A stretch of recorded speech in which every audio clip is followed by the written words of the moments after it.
সহিহ মুসলিম হাদিস, একজন ব্যক্তি রাসূল সাল্লাল্লাহু আলাইহি সাল্লামকে প্রশ্ন করলেন, ইয়া রাসূলুল্লাহ মাতা সাআ, কিয়ামত কখন হবে? রাসূল সাল্লাল্লাহু আলাইহি সাল্লাম বললেন, এই তুমি কি কিয়ামতের জন্য প্রস্তুতি নিয়েছো? তুমি কি কিয়ামতের জন্য কি ধরনের প্রস্তুতি নিয়েছো? কিয়ামতের কথা তুমি খোঁজ করছো?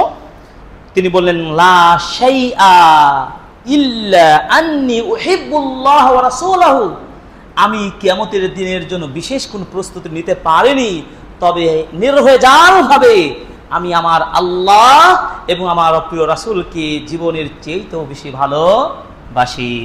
সুবহানাল্লাহ সুবহানাল্লাহ।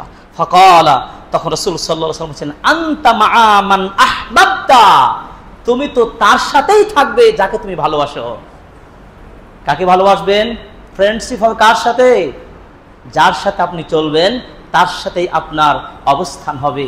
এই কথা শোনার পরে আনাস রাদিয়াল্লাহু তাআলা আনহু বললেন, ফামা ফারিহনা বিশাইইন ফারাহনা বিকাউলিন নবী সাল্লাল্লাহু আলাইহি ওয়াসাল্লাম আনতা মাআ মান আহবাবতা।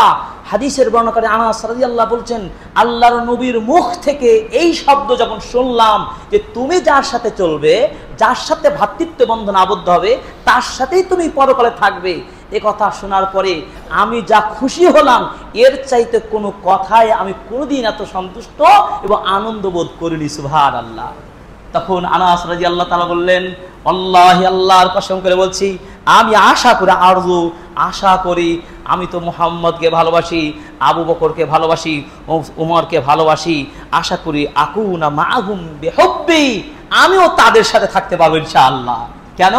আনাস রাদিয়াল্লাহু তাআলা আনহু তিনি কাকে ভালোবাসেন? তিনি তো নবীকে সরাসরি পেয়েছেন, তিনি আবু বকরকে রাদিয়াল্লাহু তাআলা আনহুকে পেয়েছেন, ওমর রাদিয়াল্লাহু তাআলা আনহুকে পেয়েছেন। তবু তিনি বলেছেন, ওয়া ইল্লাম আ'মাল বিমিসলি আ'মালিহিম, যদিও আমি আবু বকরের মতো, ওসমানের মতো, ওমরের মতো আমল করতে পারিনি, তবে ভালোবাসায় কিন্তু ত্রুটি নাই। তার মানে আমলের হয়তো কম বেশি হতে পারে, কিন্তু বেসিক মৌলিক বিষয়ে কোনো ধরনের কমতি হতে পারে না। মৌলিক বিষয় কি? সূরা তাওবার 11 নম্বর একটা খুব ভালো মনে রাখতে হবে, আপনার হয়তো ফজিলত অর্থাৎ নফল ইবাদতে কম বেশি হতে পারে, কিন্তু ফরজের সাথে কোনো কাট ছাট সংক্ষিপ্ত যোজন বিয়োজনের সুযোগ নেই। সেটা কি? ফা ইন তাবু ওয়া আকামুস সালাহ ওয়া আতুজ যাকাহ ফা ইখওয়ানুকুম ফিদ্দীন।